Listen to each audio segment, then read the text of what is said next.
Hello, everyone. Welcome to HITalks podcast. I'm your host, Syed, and this is a podcast where we talk to business executives, industry leaders, and thought leaders to chat and share their story to help you craft yours. Today, we have Jamie Dunne, the director of Hayes in Cyber and Technology Division, and he'll be sharing his story how he came to Canada in 2019. He has made significant strides. He started his career just with humble odd jobs, and over the years, he got a role at Hayes as an account manager. Within 4 years, he became a director, which is pretty darn impressive. So I'm super excited to be with Jamie today to get to know his story. Welcome to the show, Jamie. How are you doing today? I'm not too bad, Syed. How are you going? I'm doing fine. So as I have said in the introduction, I'm super glad that you took some time out to be here with us. I'm sure the audience and listeners will gain tons of value from your experience and your stories. So why don't we start with some rapid fire question just to Sure. get things going? So tell me about your favorite vacation spot. It'd have to be Mexico. Nice, Nice. sunny, cheap, good tequila. Definitely Mexico. Perfect. Hits all the desires. What about favorite book that you are currently reading or have read? Yeah, that's probably very cliche of someone in sales, but Never Split the Difference. Chris Voss, the FBI negotiator. Excellent. So took a good few takeaways from that one from reading it. Perfect. What about your cuisine, favorite food and cuisine? Probably Thai food, to be honest. Thai food, Yeah, yeah. I since moving to recently got Canada, got into into Thai that. food. Yeah, it's good, isn't Yeah, it? it's pretty. I love it. My wife been taking me every week to a Thai room grand, and we Nice. we love it. What about any popular figure you would love to have a dinner, and why would that be? Yeah, I struggled with this one because I'd like to go with Roy Keane. I know like a lot of people listening here probably won't know who that is, but he's a former Irish international soccer player. But Yeah, and the reason I just think he'd be good fun to go out for dinner with and have a few drinks. To be quite honest with you, like yeah. I know a lot of people would say political people and stuff, but no, definitely Roy Keane.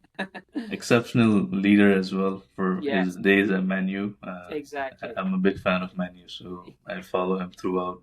So yeah, no, perfect, good. I think that's I would probably say the same thing. So yeah, no, let's dive into your story. So I was, when I was doing research, I saw a pretty impressive start in your career. You were in Irish Defense Forces. So tell us about that little bit. How did your experience there shape your approach, who you are today? What were your learnings there? Yeah, like the honestly, it was probably the making of me. To be quite honest with you, it helped me grow up, it helped me mature.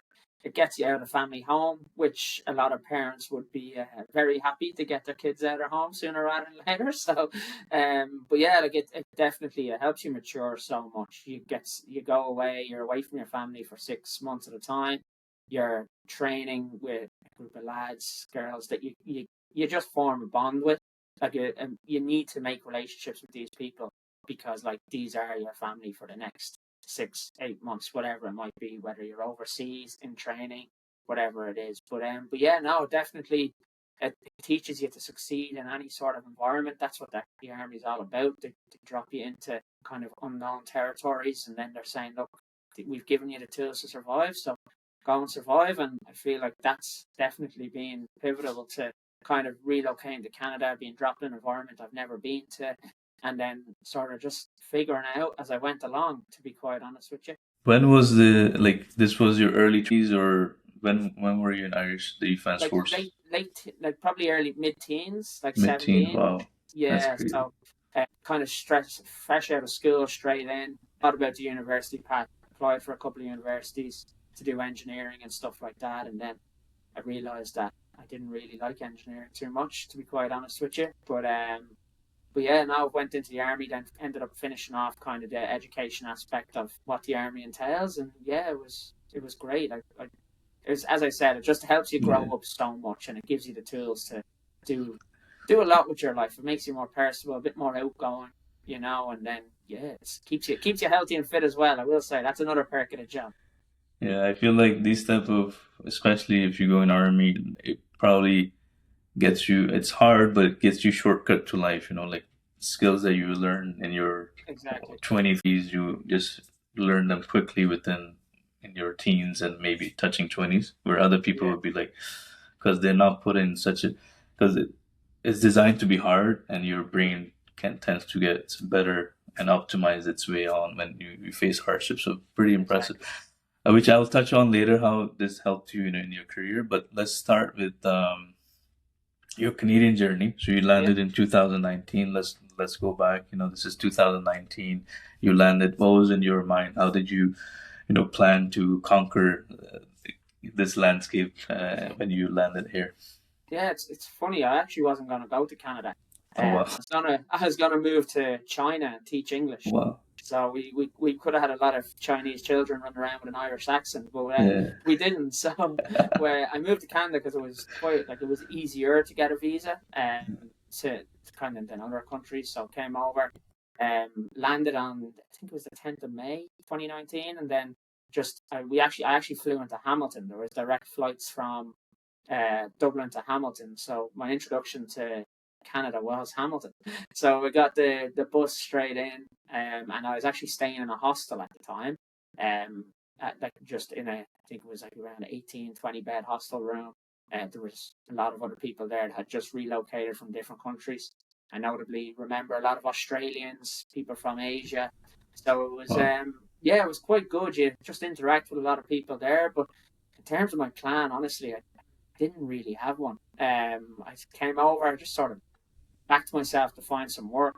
Like went out every morning. I'd get up. I'm an early riser anyway, but I'd get up, put on a suit, put on a shirt, put on a pair of slacks, and just go handing out resumes. To be quite honest with you, um, until yeah, until until I Until you found land something that some, would be yeah. worried, you know. So yeah, Yeah, no, I remember like for when we came, it was similar experience where me and my friend would just walk into downtown area and just drop in resumes all the yeah, time just to get a call from some store. One of those time he dropped all those resumes, and he found out the phone number he was the one wrong. on the resume, it was a typo, so Oh all God, effort went to waste. But no, this is the one thing that people don't understand. A lot of time, no one really has a plan. That's hmm, and you just go out and just hustle day in and day out. yeah, Which when I talk to newcomers, they're all about thinking, "Oh, this is what I'm gonna do." Like they do less of action than a lot of planning and all that stuff, yeah, which sometimes demotivates you because if you're not putting some actions to just go out there and put resume like you have done. You yeah. won't get confidence. You won't get results. So which is pretty impressive. And then I think you started doing odd jobs. How was that tenure? Like coming from I guess a better life in Ireland, you're probably much more comfortable and starting again with odd jobs and this and that. Like how did you handle that kind of mentally? How were you comfortable with that? And what was your aspiration? Like what kept you going in those days? Yeah, I actually really enjoyed it to be quite honest with you. Like I was working for this non for profit at one point as well, like just looking at military expenditure Mm, during the early days. Was only a contract during the election, so I was looking at that. Then I was out doing a bit of labouring, like underpinning, like digging out basements and stuff like that in the cold and whatnot. It's not too bad, but I'd rather kind of be sitting in a cushy office is what yeah, we do right now. But yeah, like the honestly, I really enjoyed it. I kind of miss the aspect of manual work, yeah. despite me loving my job right now. There'd be like, especially when the weather's nice. It's great when you look out your window and you see nothing but sunshine. But when there's snow out there, obviously I probably don't have the same feelings. But I I do. I genuinely miss sort of that, like going out, doing a bit of like laboring, going home, Mm. getting up, doing it again, and yeah, it's just kind of hard work. But yeah, it's something I really enjoy and something I probably deep down really miss. You know. Yeah, no, I feel the same. Sometimes you like looking at the screen all day and this and that. It just gets to you, and you just Mm-hmm. wanna Oh, be 100%. out there. Yeah, And exactly. yeah, no, go ahead. No, no, go ahead. No, I was saying like how long was this duration of you doing odd job? I think you did soccer coaching as well. Like, was it like when 2019 up till how many years were you doing that? When till you landed at Hayes? I actually wasn't doing it too long. Um, I was doing the soccer coaching while still working at Hayes because I actually just enjoyed soccer coaching. Like it was with North York Academy, Brian Nice. over there. He's a great guy. He's a great coach as well. So anyone that does have any children that are interested in going into soccer, definitely hit up Brian. He's brilliant at what he does. But yeah, I started in Hayes the end of November. So from May till November, I was doing random work basically, you know. So not I got lucky. I found it quite quick, but you kind of in that space you bounced around a lot of work, interviewed a lot of places because it was just, you know, yourself, like people, they say they have work for you in construction and then there's no work, then you get let go, then you have to find more work. So especially winter days, you get let go, and the cycle. Exactly. Yeah, you need to figure out what to do for like majority of the time is winter. Only construction happens in summer, and then you're off. I know, I get that. And I mean, I would probably talk to you about the soccer coach and stuff after, because my son, I'm really interested in him. I was looking into different soccer schools, so it's good to Yeah, know. So we'll see. Maybe Brian can help us there. yeah, definitely. Okay, and you know, when you look back, there must be some, you know, I know you were not going with any plan or anything, but you must have some habits that you know, daily habits that made who you are today during these times when you were, you know, just hustling and all that. What would you say about like any habits that you can share people who are in this stage, whether it be, you know, early riser or hitting certain targets in a day, like Or dropping 50 resumes in a day, or like what was your daily tiny habits that you're building up that were your goal at those days to hit yeah, the targets? yeah. So like the as you said, like I am an early riser. Even now, I still get up at around 5 a.m. just to kind of start my day. Yeah, like I think people when they first come to Canada and stuff like that, like you're coming over, you're fresh, you've got kind of your bank account is still intact, so you still have all the money that you came over with. Yeah. But that you quickly see that dwindles away, and I was quite cognizant of that. So like day one, I got off the plane, I went literally got my SIN number, got my phone. The next day, I was up at 5 looking for jobs again because like at the end of the day, your money does dwindle a lot when you're looking for accommodation, you're new to the country.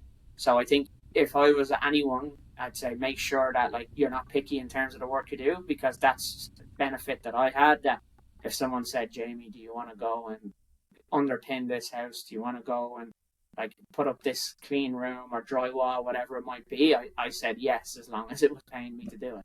So I think a lot of people can be a bit picky in terms of what the work they pick up, and then before they know it, they're kind of behind the 8 ball and they haven't got enough funds to continue to stay in Canada, and then they end up feeling like a failure, which then is a catalyst to everything else. But yeah, no, that's I think my habit, the best traits I had was being up early before anyone in that hostel room, and making sure that when I was out there that I was trying to get the resumes in, and if someone did call me, I always said yes.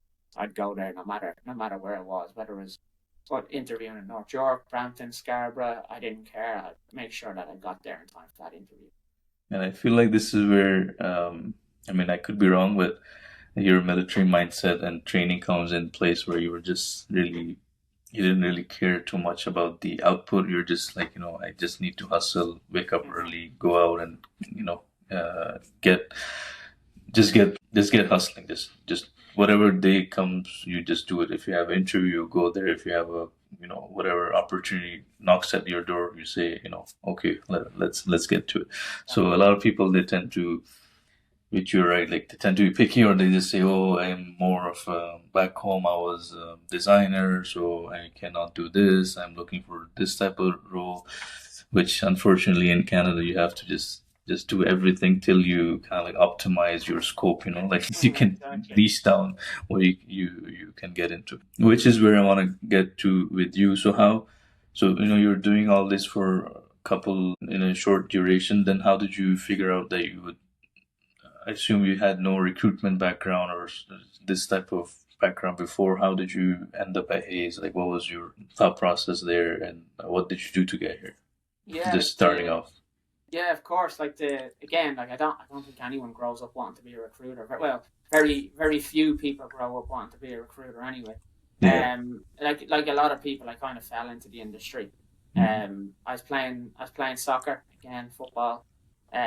Soccer has been very good to me, but one of someone at the soccer club actually worked for Hayes at the time and recommended, Nice. said maybe you might be actually good at recruitment. And I said again, that mentality of just saying yes to work kind of paid dividends, because my mother back home in Ireland, she was in HR and recruiting over the years, and I never really knew what it was, to be quite honest with you. I just knew that's something my mother done. But yeah, again, that mindset of just saying yes to anything that I thought that I could try and do it, and that's how I kind of got into it. Someone just said come in for an interview, done the interview, and then yeah, it went well. So, but yeah, that's, as I said, I just kind of fell Yeah. into it. It wasn't like I came over here to be a career recruiter or anything like that, because but yeah, that's pretty much it. I wish it was more exciting, but No, but that's literally how it happened.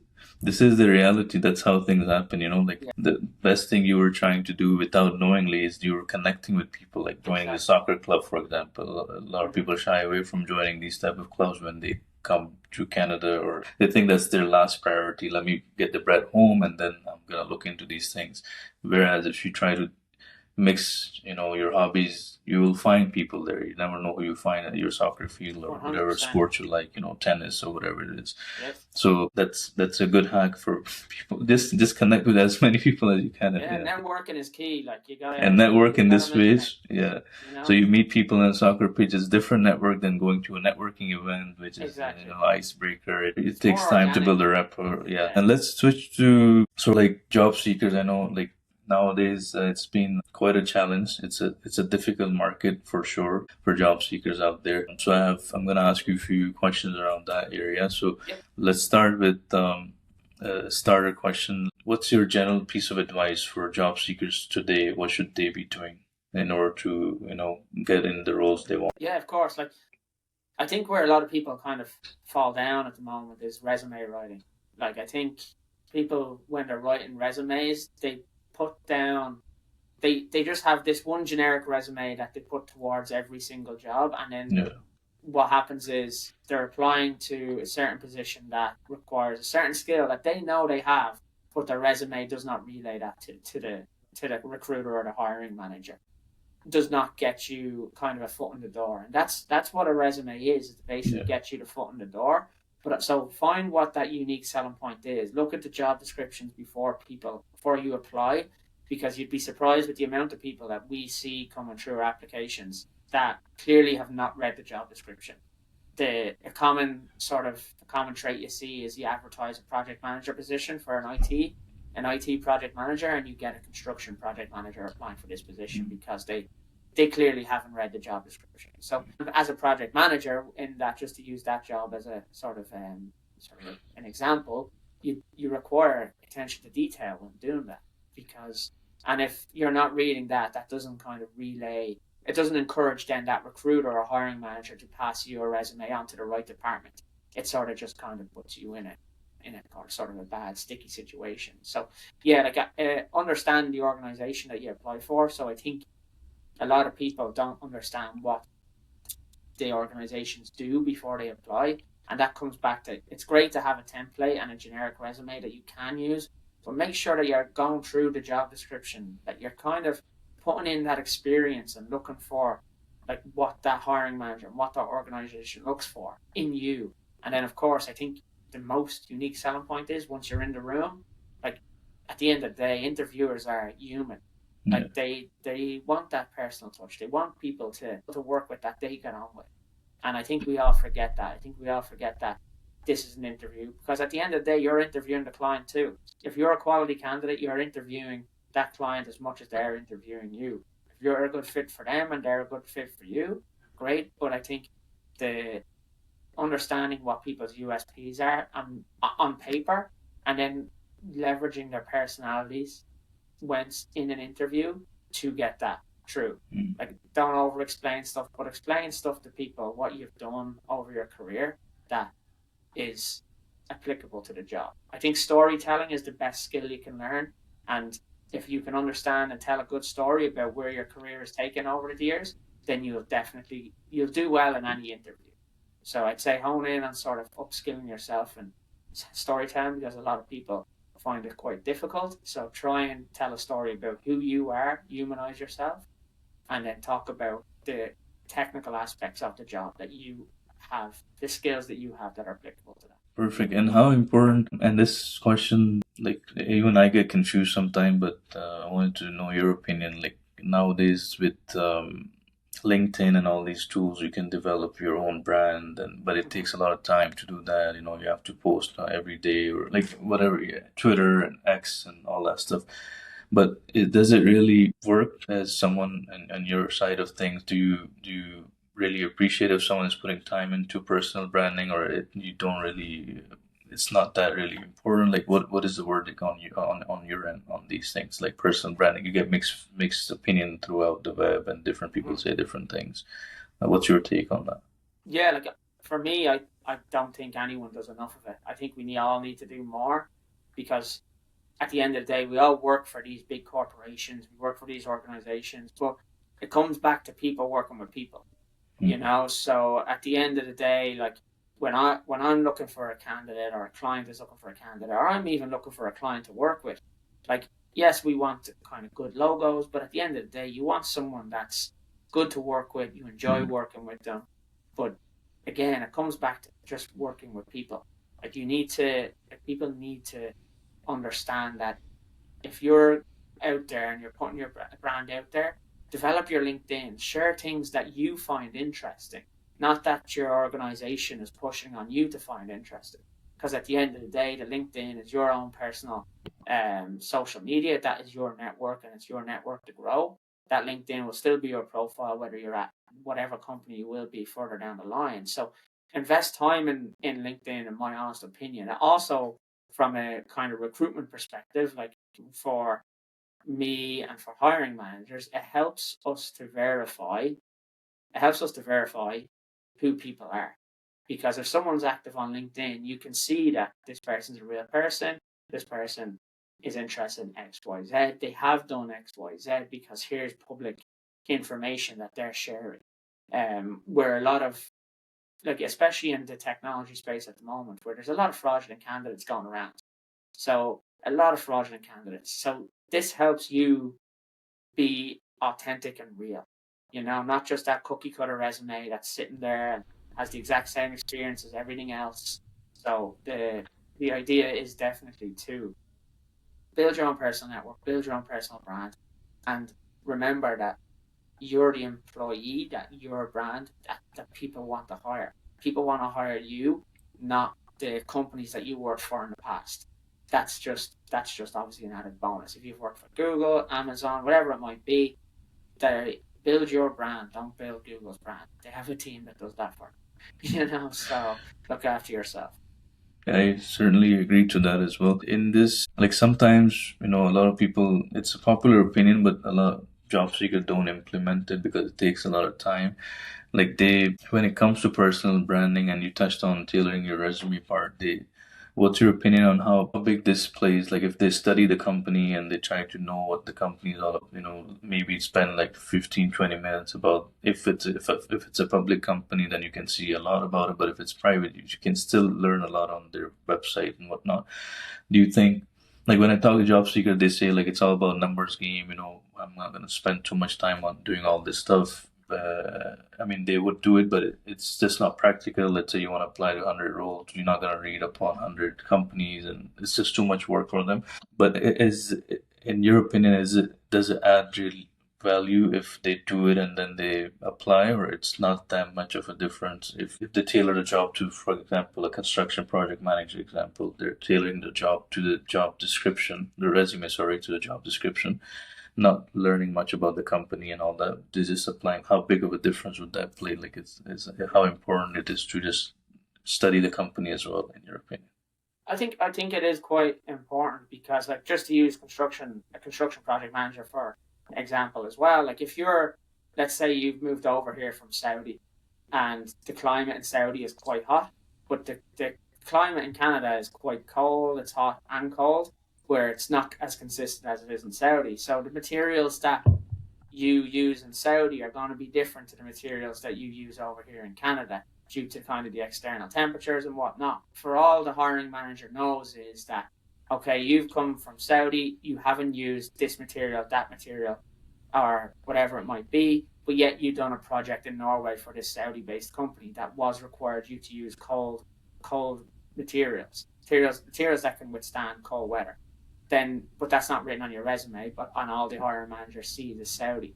So I would encourage people to put down, if they go on there and it is like you have done projects in different countries, but it is a Saudi-based company or whatever, Irish-based company, English-based company, whatever, put that down. Like put it down, because you don't want to eliminate yourself because someone thinks that you've only worked with certain materials or certain tech stack, whatever it might be. And a lot of people do eliminate themselves based off that, because it comes down to, again, people apply for volumes amount of jobs.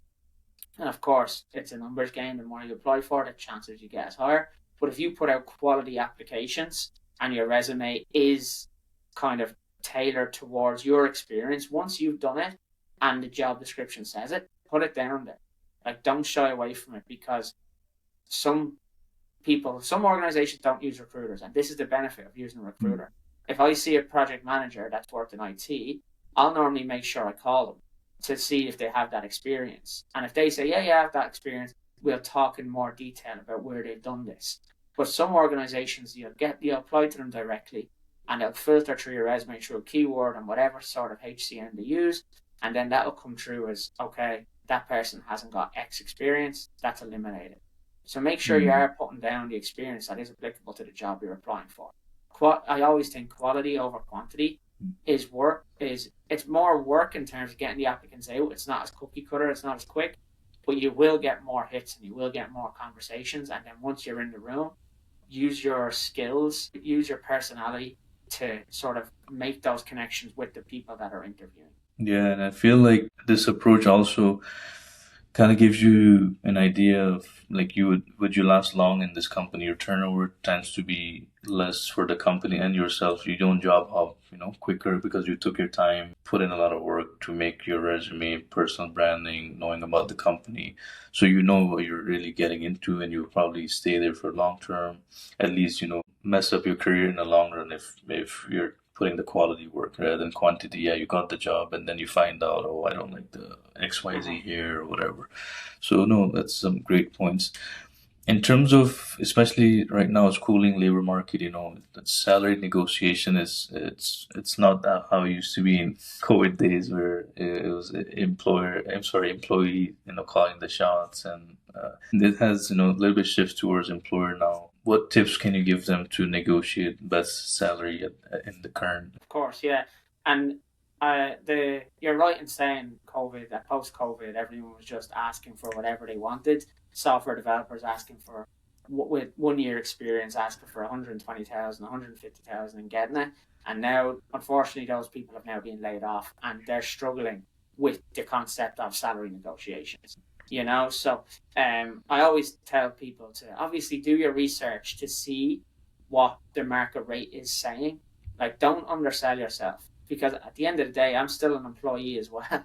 So like during those COVID times when people are asking for whatever, like the people that kind of leveraged that time, like fair play to them, they done it, but now it's starting to come back to bite them a bit. So kind of realign with what your expectations are. Like, be more realistic with yourself. Do some research. Like, usually, like say you're a software developer, you're coming out of university.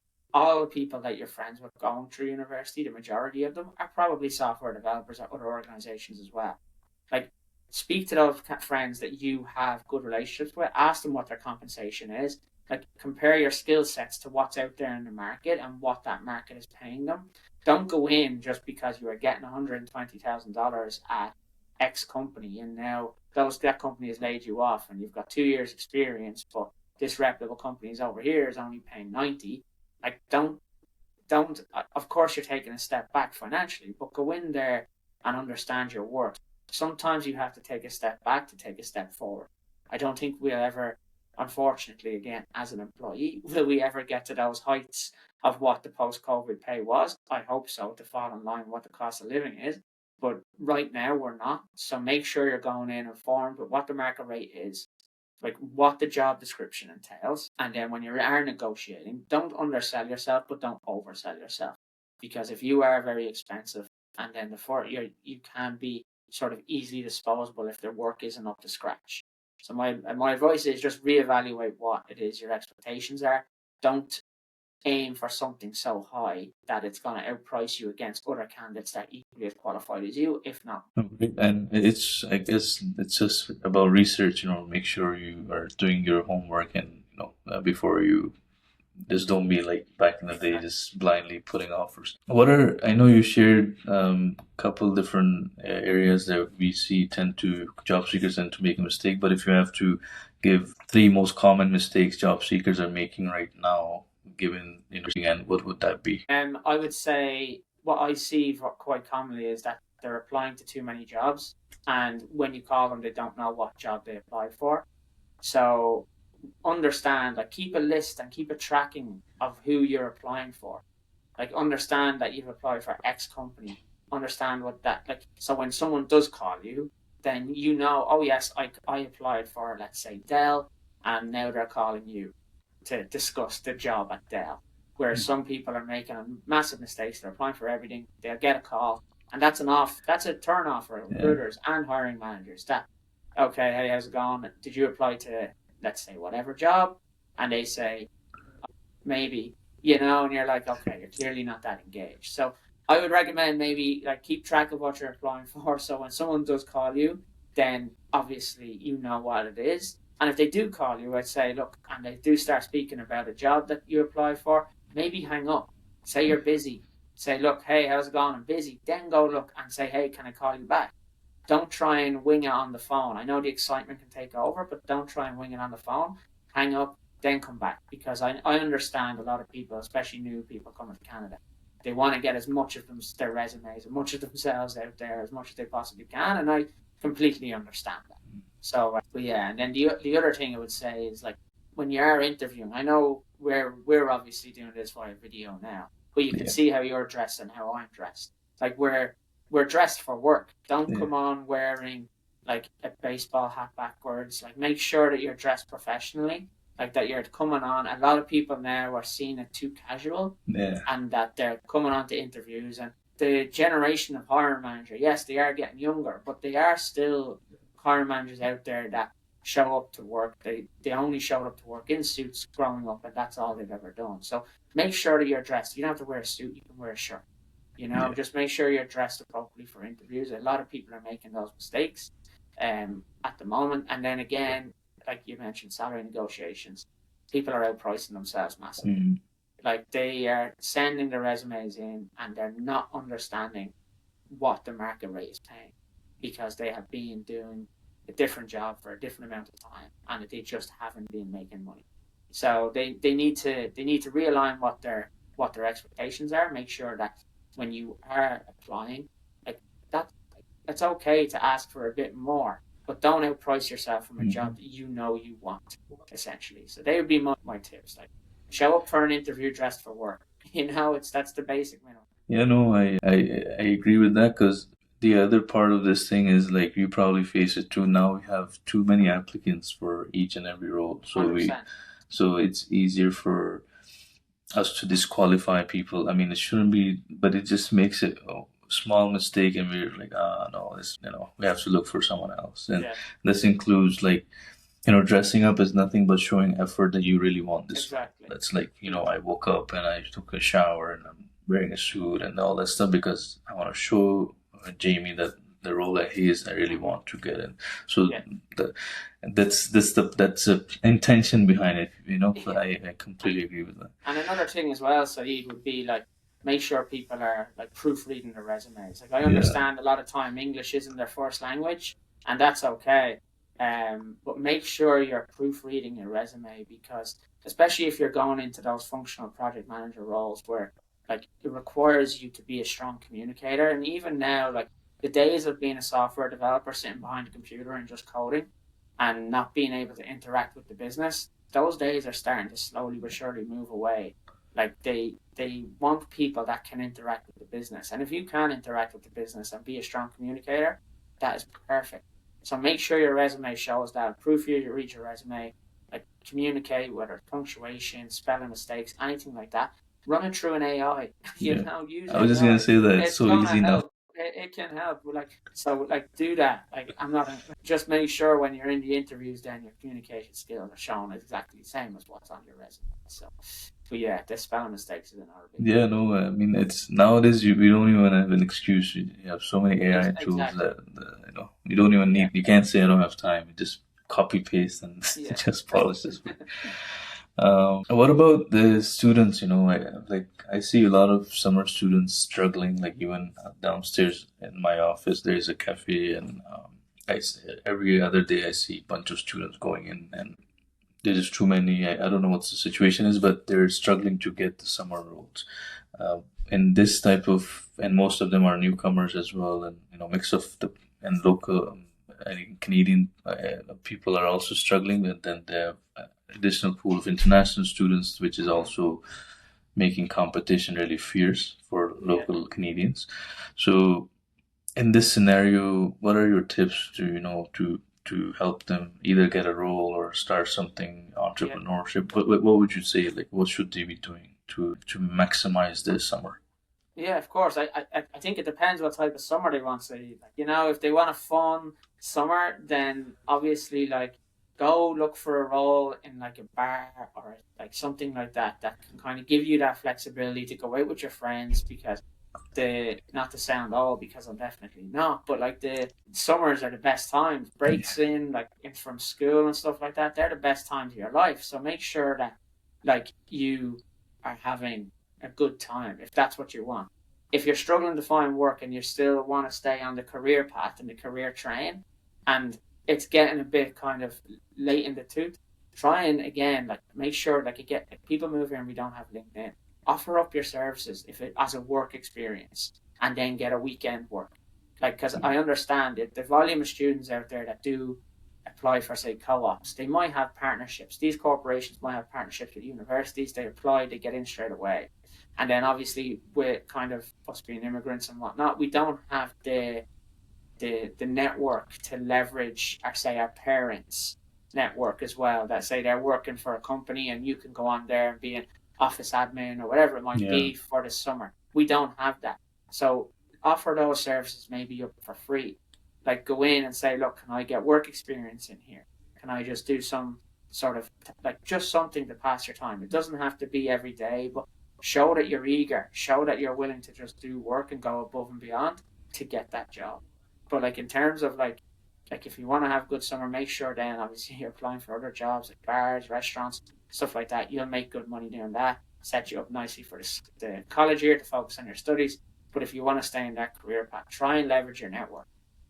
Try and leverage your friends' network, and keep it like if you can apply for positions like without like show that you're eager to get the kind of the pay, the reduced pay rate for yourself, whatever it might be. Because if you can, great. Oh, perfect. Especially like unpaid roles. A lot of people I know, finance is a big part, but sometimes in during these type of economic downturns, just I would say like what you're suggesting as well, if you can just get into an industry, if they're not even paying you, just get in, because when the things get better, you'll be the first in line to whatever openings or Mm-hmm. things. So that's some great points.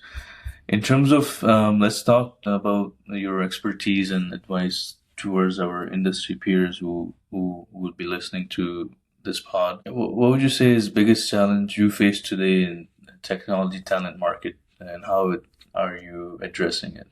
Because back in the day, you had a lot of applicants in tech and this and that. I mean, there was a whole different ball game where people are asking absurd amount of money and this and that salary. It was crazy times, and now it's a whole different ball game with Yeah. different things are going. So, how are you facing it and addressing this? Yeah, like I think technology as a whole, I don't know if it's facing as much as a challenge. I think the technology industry is facing a challenge, the likes of Meta, Facebook, Google, all those.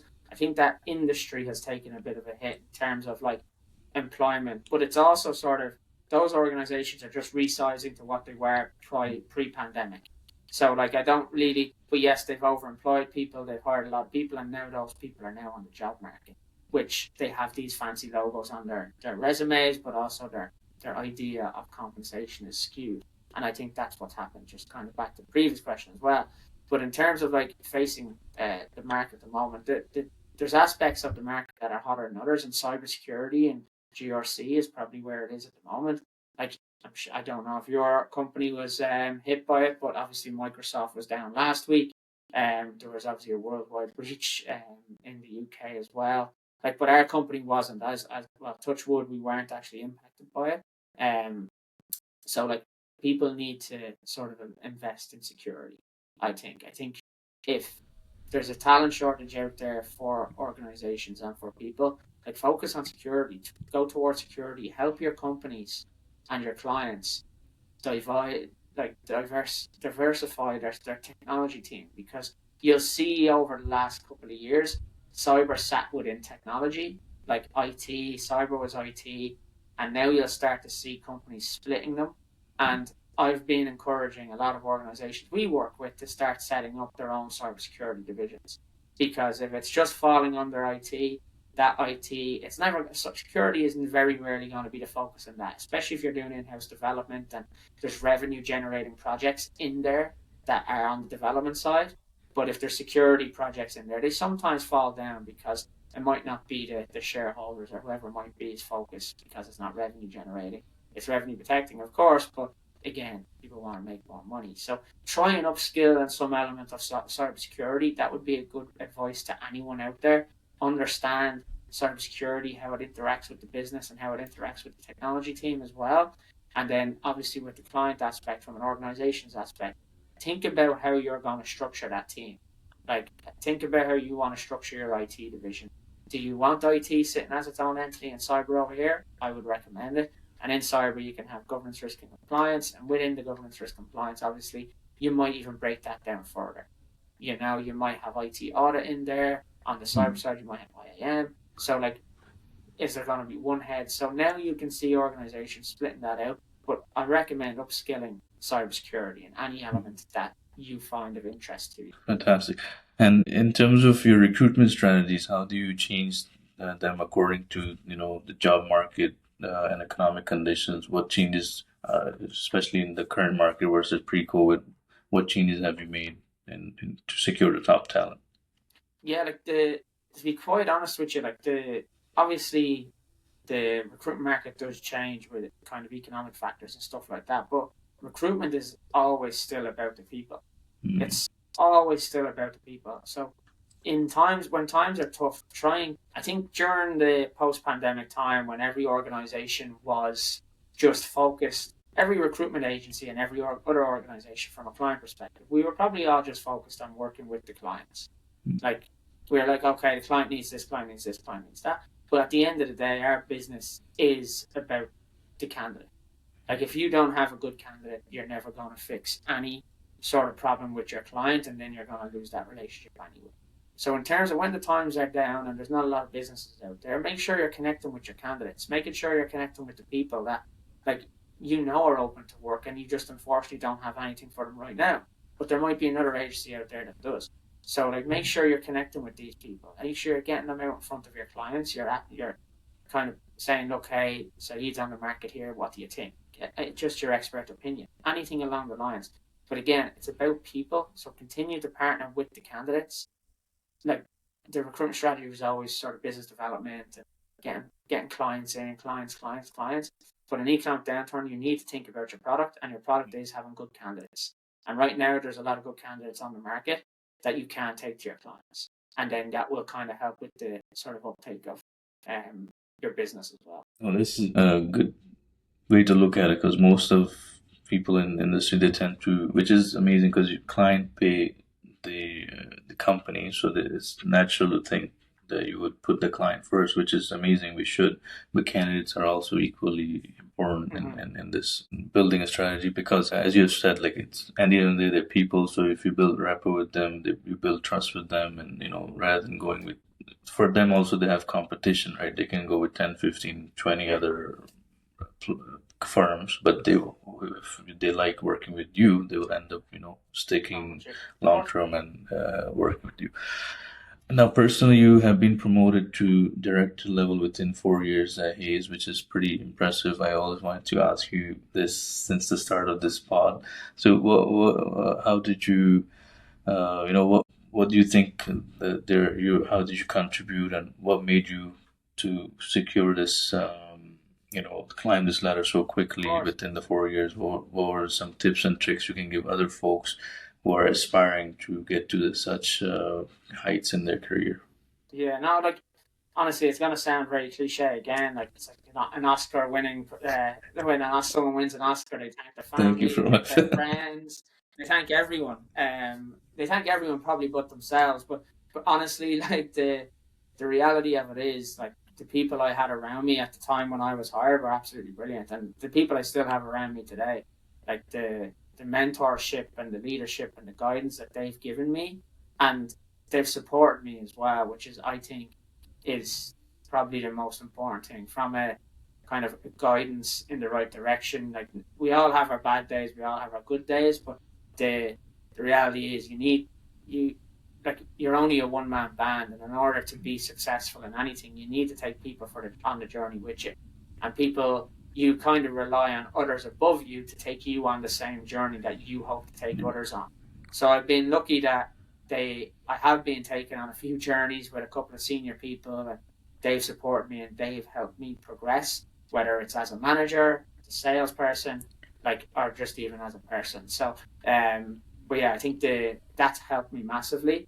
The mentorship around me, and then the sort of kind of the fear of failure as well, I think has sort of helped me get to sort of kind of progress quickly through the ranks. The fear of failure and the lack, the not wanting to go home. I think that's what made me want to really just put the head down and kind of work. Because during the pandemic, we've seen a lot of people, immigrants, Yeah, getting sent home because, well, not sent home, having to go home because yeah, they they had no work and they couldn't afford to sustain their life and they have to go home. So the kind of driven me probably the fear of losing my job. I yeah, actually think it's quite beneficial to have a healthy fear for your job every day.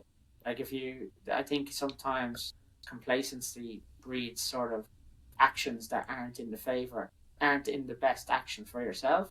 Where like if you kind of strip that back and you're coming in, you're like, I need to keep this work, I need to keep this job, and I'm gonna work.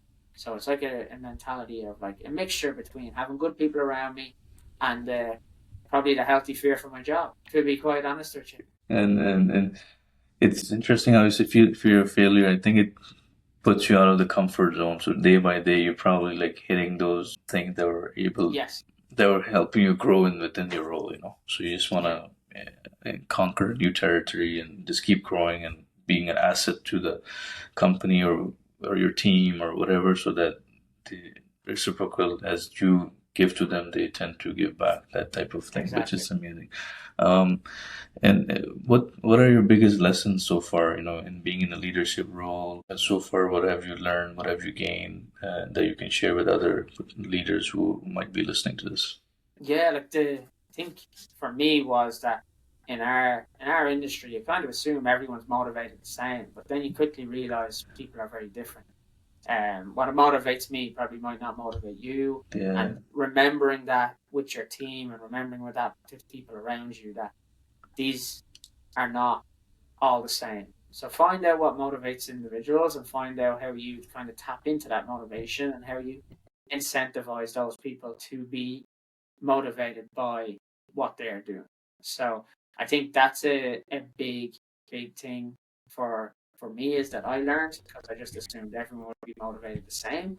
But then another thing would be sort of like leading by example, I think is a massive one. I think a lot of leaders kind of get promoted quickly and they forget how they got promoted.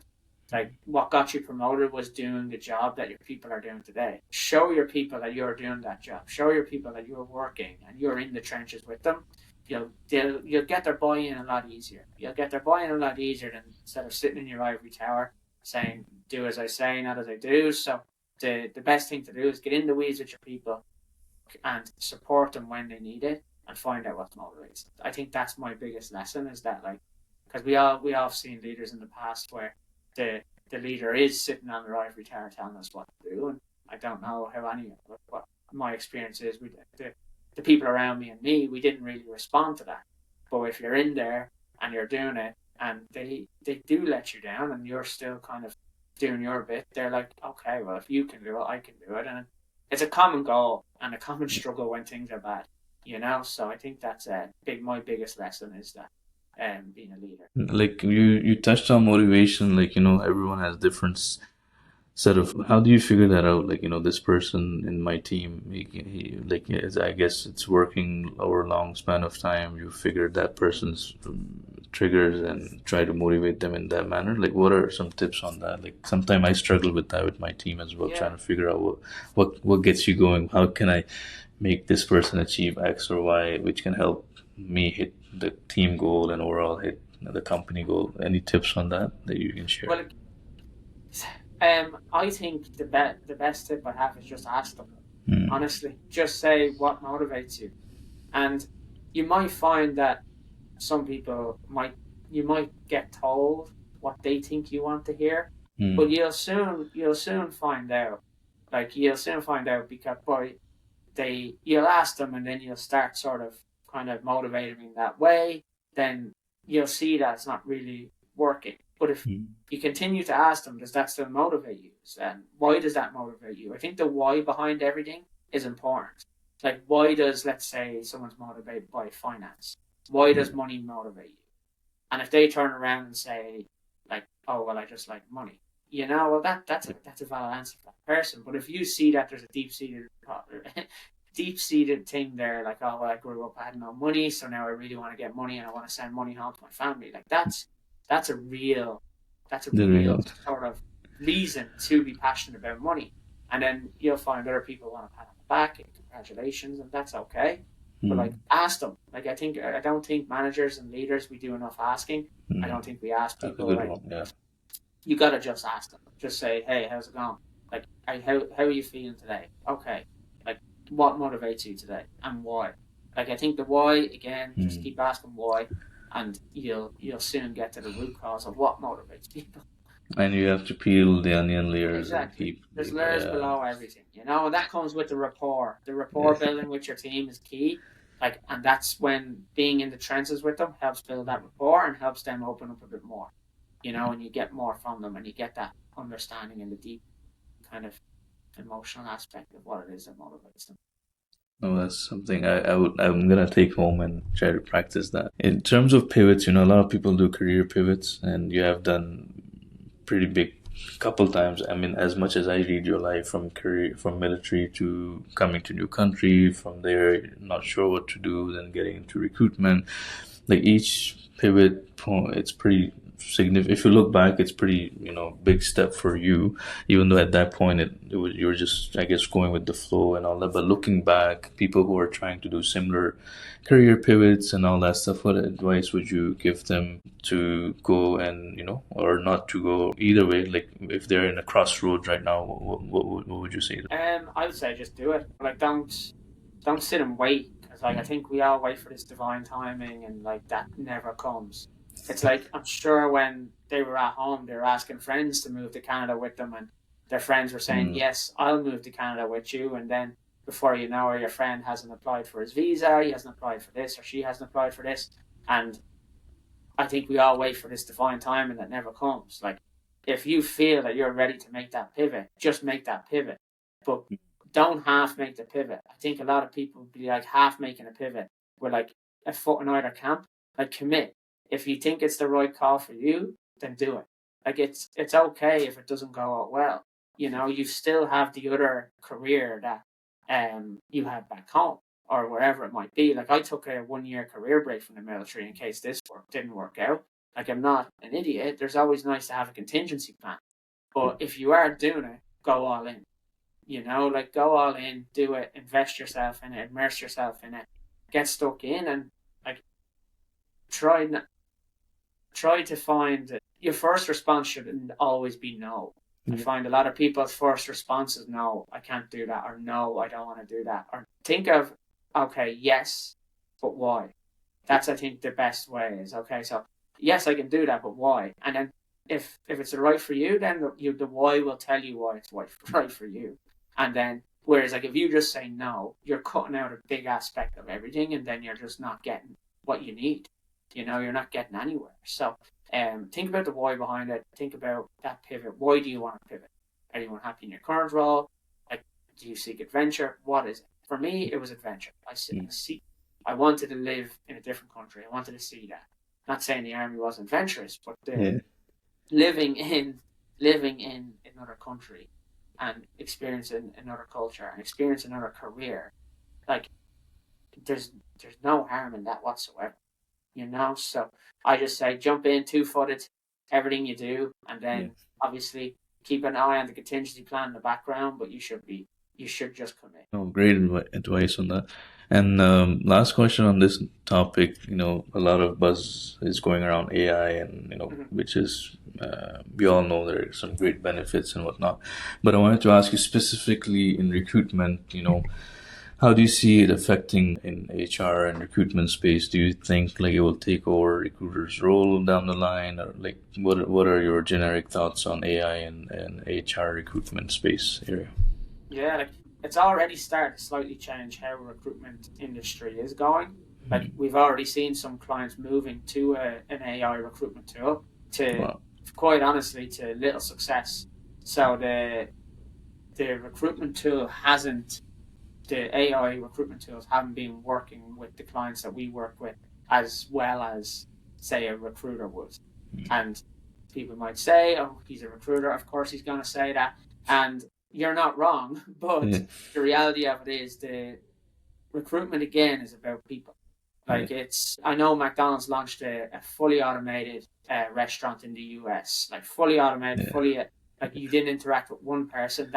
Them restaurants have now closed Yeah. because people didn't want to interact with that. You're Yeah. cutting out a massive demographic of people that want to work with people. That Yeah. human interaction we all probably crave now more than ever because we had Yeah. 3 years of lockdown. So like I do think AI will help recruiters, but I don't think it will ever eliminate the human aspect of it because the reality is like the soft skills you still need to be able to work with people, and I don't think an AI will be able to give us that soft skills. Like if we were to do personality tests and stuff like that, they'd probably say something over here that my personality is and say something that you are. And for all we know, Yeah. we wouldn't be having this conversation because our Yeah. personalities didn't match up. So I think it will change it for the better, but I don't think you will ever eliminate that human element of any job. And that's not just recruitment, that's any job. Yeah. I don't think you'll be able to fully eliminate that, especially in a customer facing Yeah. position. People trust people. So we're safe so for now. For now. um, so a little bit on personal reflection. Who has been most influential person for you in your career or life, and what did you learn from that person? Yeah, like career, I'd have to say his name is Sean Byrne. He's our VP of growth at Hayes. Nice. Um, he's he's the person that hired me. He's the person that took a chance and hired me with no corporate experience and no desk experience. So he took a chance there. So, but what I've learned from him is honestly, he's probably the best problem solver I've ever met. Like he's taught me there's more than one way to skin a cat. Where like sometimes everything's very tunnel vision. Yeah. It's this is how you do it, and this is the only way you do it. Whereas Sean has taught me to sort of think outside the box, think of the problem, think of how you solve it. Yeah. But yeah, and that's just one of many things he's taught me. He's yeah, he's been very influential in my career and my career growth. Kind of back to when you asked about the sort of how I've got the progression that I've had. I probably owe a lot to him and his kind of mentorship and his guidance over the last couple of years. He's definitely taught me a lot to be 100% transparent. But yeah, like it's again like you find good people in every organization. Like you have to sort of like appreciate them and understand that like that's where you've kind of learned that. It's easy to kind of reflect and think, no, I done that. And yes, you did, but someone sort of equipped you with the tools, and you just went to build the house. So, it's always good to kind of recognize that. Yeah. Someone like pass the baton to you, and you, Yes. yeah, so you have to know that's whole life you're thankful to those people.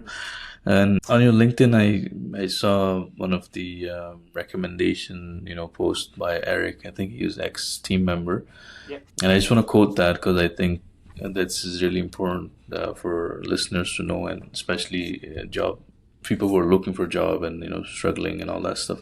So it says Jamie has been among the hardest working people I have worked with. Despite him being more junior than me, he was a constant source of inspiration, helping me push myself. There's no week that goes by that Jamie is on top of his activity board within short order. He was a top biller across Canada in his vertical, which is crazy to think, given your background, just getting into a role and get your hands dirty. So I wanted to ask you a lot of questions around it, but we need to wrap this up. So if you can share, how do you maintain such a high level of consistency, day in and day out? Especially this, I think I assume at this time you were in biz dev area where you were required to bring in sales for the company Hmm. and whatnot.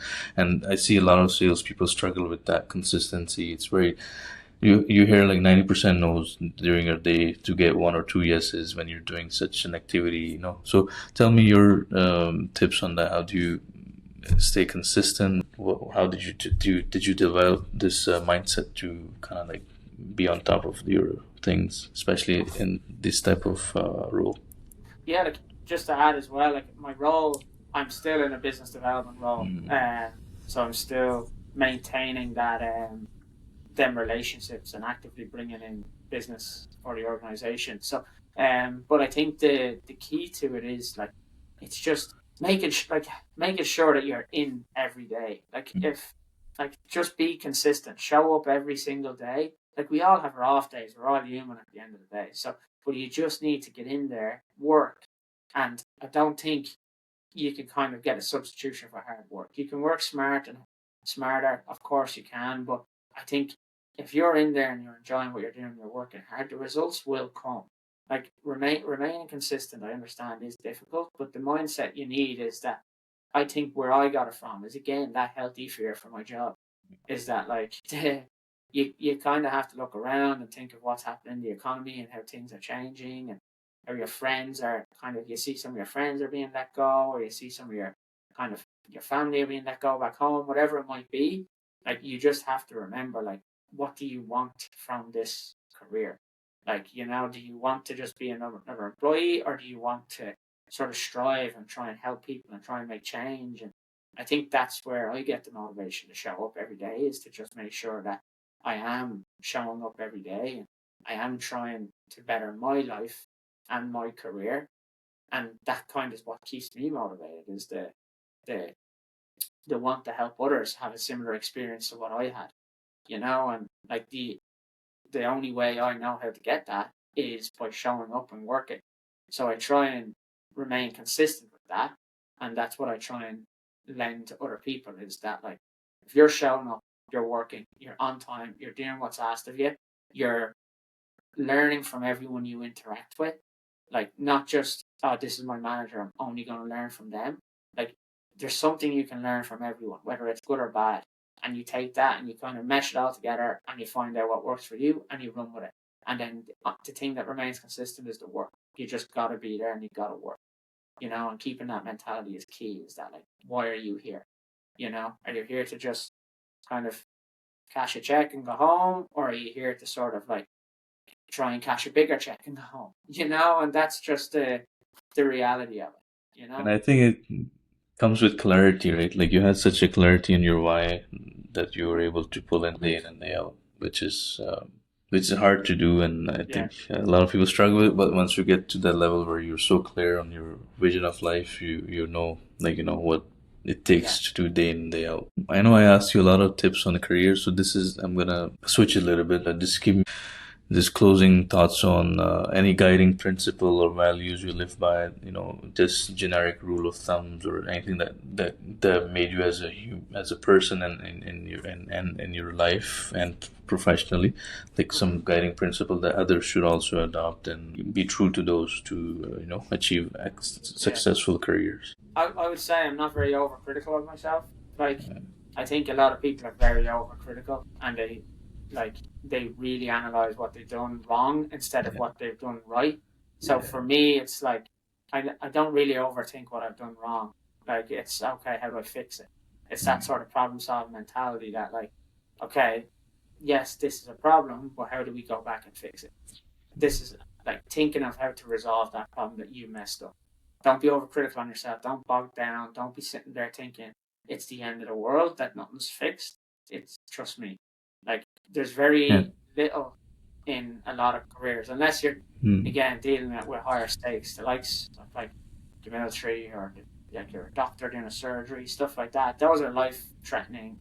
Those are life threatening mistakes. But in Mm. sort of the majority of the corporate world, like, there's very few life threatening mistakes Yeah. that you can make. So don't be overcritical of yourself, um, on the mistakes you made, and then kind of back yourself. Believe that you can kind of achieve what you wanted to achieve. Don't sit back and wait for it. Try and go and get it.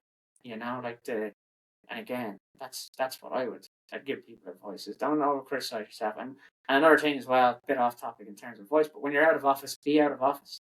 Mm. So you need to, people like, some, like, it's a bit hypocritical of me saying that, because like I would still work, but the the benefit I can see from people that go out of office and be actively out of office, go out of office, like, relax. Yeah. Don't be overcritical of yourself. I think a lot of this day and age, people are always on the phones. We always have a phone. I'm sure my phone's around here somewhere. Like, we're always accessible by a phone. Yeah. Put the phone away. Get a work phone. Put it away. Don't look at it. And then, honestly, don't don't overanalyze your mistakes. Think of how you fix them, and think about, okay, how do I make it better? That's my best advice for me. I think the best way to wrap this up is, don't, overthink the situation. Don't go in the, what you call it, analysis paralysis mode, where you Exactly.